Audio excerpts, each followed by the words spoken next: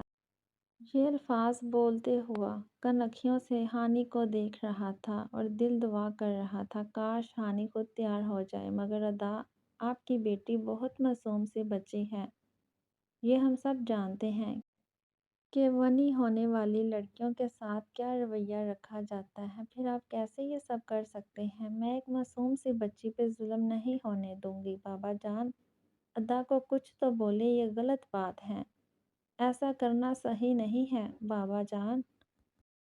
ہانی چپ کر جاؤ، میں بے بس ہوں، کچھ نہیں کر سکتا۔ بابا جانی اگر آپ بھی بے بس ہیں تو پھر میں تو موجود ہوں نا، قربان ہونے کے لیے میں جاؤں گی، مگر میں ایک چھوٹی سی بچی پہ ظلم نہیں ہونے دوں گی۔ ہانی خبردار، جو ایسی بات منہ سے نکالی بھی تو۔ کیا دیا ہے ان بھائیوں نے ساری زندگی تمہیں، میں کبھی بھی تمہارا دکھ برداشت نہیں کر سکوں گا۔ میری آتی جاتی سانسوں کا نام ہے ہانی۔ بابا جانی آپ ہمیشہ مجھے یہ بات بولتے آئے ہیں کہ جو آپ کے ساتھ غلط کرے کبھی بھی اس کے ساتھ غلط نہ کرو، اور نہ آپ کی اور اس کی تربیت میں کوئی فرق نہیں رہے گا۔ ہانی مجھے کچھ یاد نہیں، تم کچھ بھی ایسا نہیں کرو گی، سمجھ لگی؟ نہیں بابا جانی، اگر میرے بھائیوں نے مجھے کچھ دیا نہیں ساری زندگی تو مجھ سے کچھ مانگا بھی نہیں، پہلی دفعہ مجھے یہ احساس ہو رہا ہے کہ میرا ان سے کوئی رشتہ ہے جو یہ لوگ مجھ سے آس لگا کے بیٹھے ہیں۔ بابا جان آپ کو میری قسم ہے، مجھ سے یہ احساس بڑی خوشی مت چھینیے۔ شادی تو آپ نے ویسے بھی کرنی ہے میری، تو پھر ایسے ہی صحیح، شادی میں اور ایسے میں بہت فرق ہے میری جان۔ بابا جانی میں اپنے بھائیوں کے لیے مضبوط ہوئی ہوں، مجھے کمزور مت کریں۔ خود تو تم اس اندھے کنویں میں کود رہی ہو، یہ کیوں نہیں سوچ رہی کہ باپ اس عمر میں کیا کرے گا؟ تمہاری جدائی برداشت کر سکے گا کیا؟ آپ یہ سمجھ لیجئے گا بابا جان کہ آپ کی بیٹی آپ کے بیٹوں سے قربان ہو گئی ہے، جدائی موت سے زیادہ سخت ہوتی ہے ہانی، مرے ہوئے پہ صبر آ جاتا ہے مٹی کا ڈھیر دیکھ کر، مگر میں کیا کروں گا؟ تم کیا جانو ہانی، میں نے اور تمہاری ماں نے بہت منتوں مرادوں سے مانگا ہے تمہیں۔ بابا جان ہو سکتا ہے وہ لوگ اتنے ظالم نہ ہوں، مجھے ملنے کی اجازت دیں، آپ سے ملنے کی۔ بیٹی یہ تم بھی جانتی ہو ونی کا مطلب، اور میں بھی، پھر کیوں جو بھی تسلی دے رہے ہو خود کو بھی اور مجھے بھی۔ بابا جانی مان جائیں، خدا سے اچھے کی امید رکھ کر۔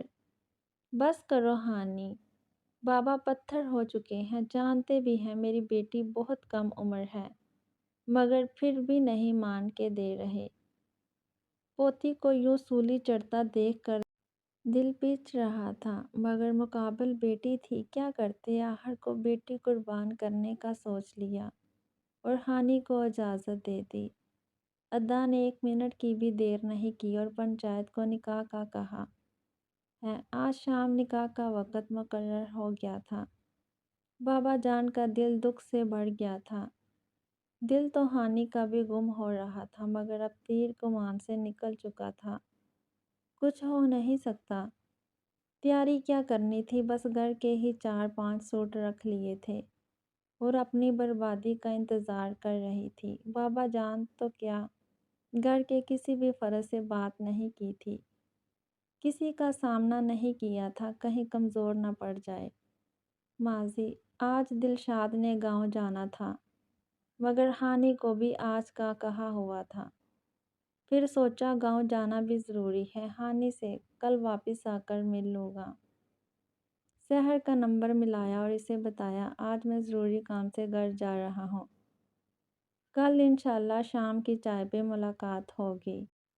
ہانی نے بھی شکر ادا کیا، آج کے دن تو یہ بلا ٹلی۔ دلشاد ایک بھائی کو ایئرپورٹ چھوڑ کر دوسرے کو ہزاروں نصیحت کر کے اور چچا جان، باپ کی موت کے بعد یہ چچا جان ہی نے کبھی باپ کی کمی محسوس نہیں ہونے دی۔ ان کو بھی بالکل باپ جیسی عزت اور مقام دیا تھا، کے ساتھ ساتھ رہنے کا بول کر واپس لوٹ آیا تھا۔ دوپہر کو فری ہوتے ہی سب سے پہلے سحر کو کال کی اور جگہ بتائی۔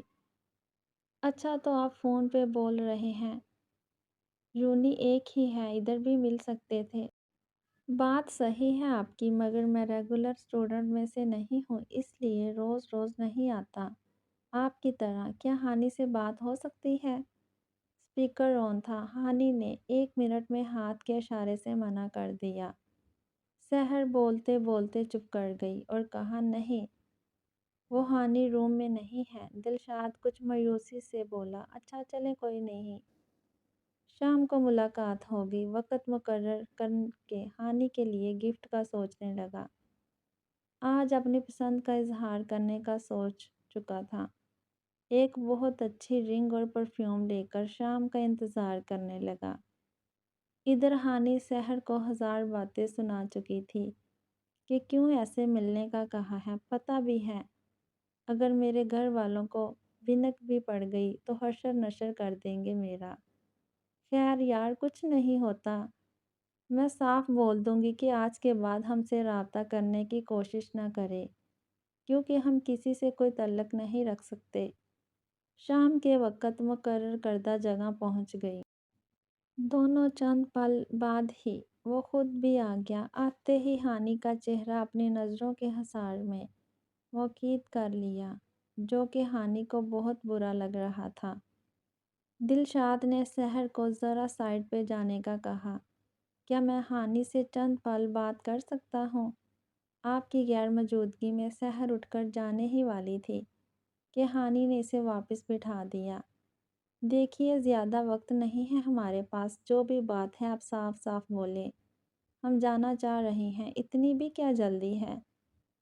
کچھ وقت مجھے دے دیں گی تو کیا ہو جائے گا؟ آپ نے کیوں بلایا ہے، بولیں گی یا نہیں؟ آپ نے کیوں بلایا ہے، بولیں گے یا نہیں؟ میں آپ سے محبت کرنے لگا ہوں ہانی، یہ کب ہوا کیسے ہوا میں نہیں جانتا مگر میری دن رات ہر پل ہر لمحے میں آپ بس چکی ہو۔ اب آپ کی یاد سے فرار ممکن ہی نہیں، کیا کروں؟ کیا میری محبت کا یہ چھوٹا سا نذرانہ لینا پسند کریں گی؟ وہ اپنے ہی دھن میں بولتا جا رہا تھا اور ہانی کی آنکھیں حیرت سے زیادہ پھیل چکی تھی، یہ بول کیا رہا ہے؟ اور سحر بھی ڈر کے مارے چپ تھی، پتہ نہیں اب ہانی کیا کرے دے کیونکہ ہانی کے غصے سے بہت اچھی طرح واقف تھی۔ او ہیلو مسٹر، تم ہوتے کون ہو اس طرح فضول باتیں کرنے والے؟ میں کسی گرے پڑے خاندان سے نہیں ہوں کہ تمہارے فضول سے گفٹ سے خود کو ڈھیر کر دوں گی۔ تمہارے قدموں میں تم جیسے دل پھینک بہت دیکھے ہیں، اپنی حد میں رہو، سمجھ لگی؟ ایک دفعہ منہ کیا لگا لیا، تم تو گلے میں پڑ رہے ہو۔ ہانی بولنے پہ آئی تو بولتی چلے گی، یہ دیکھے بنا کہ مقابل کا چہرہ شدت ضبط سے سرخ ہو چکا ہے۔ چلو سحر اٹھو، تم ہی کو شوق تھا آنے کا اور منہ لگنے کا، ایک بات سنتی جاؤ ہانی، نہ تو میں کسی چھوٹے خاندان سے ہوں نہ دل پھینک، سچ بتایا تھا مگر تم انتہائی فضول نکلی ہو، تب ہے تم پر اور تمہاری سوچ پر۔